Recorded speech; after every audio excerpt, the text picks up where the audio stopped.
always remember, the universe has a way of leading you to where you're supposed to be at the moment you're supposed to be there. Let's do this. In terms of visuals, we wanted to respect the sort of the style of the franchise as it was. It was more about, for Gary and myself, Gary the director and myself, it was more about taking it a little bit further. So we wanted to, Gary in particular wanted to put more action into the movie, which I think he's succeeded in doing. And generally we wanted it to still look like a Men in Black movie, you know, and there's a certain sort of stylistic tendency to that. I had, in early meetings with Gary, pitched the Alexis 65 format to him, and he was excited about that. So once we got on the ground in London, we discussed film, but at the end of the day, we decided to stick with the plan, stay with the 65. I'd had a great experience with it on Great Wall.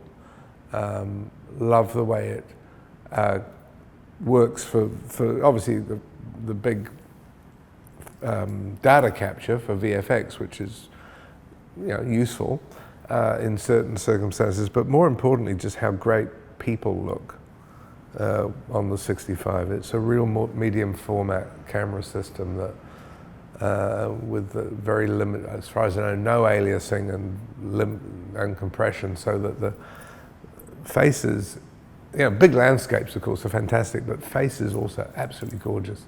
The way skin tones are captured and the texture of skin rolls off in a very natural way.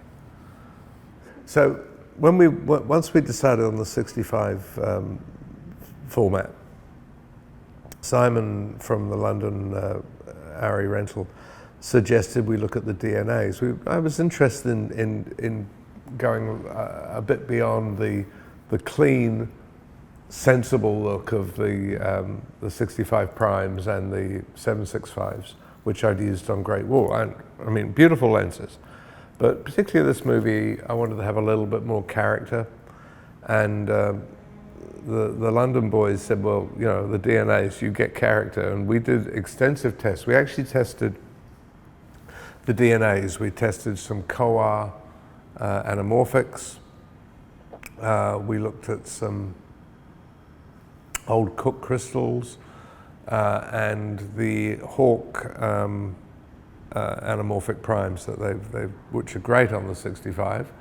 The DNAs actually I think were a great choice.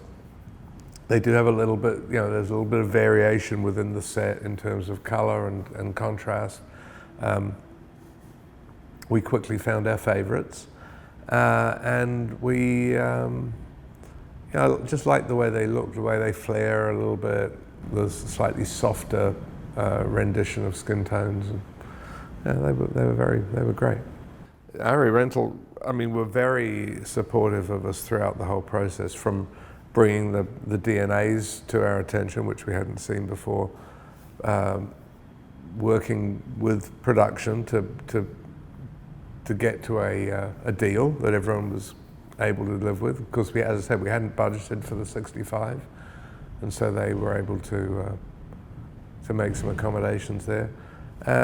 I've worked with London ARRI Rental a lot, know those guys really well, and always made very welcome and always well supported. There should be a big red button around here somewhere. Found it.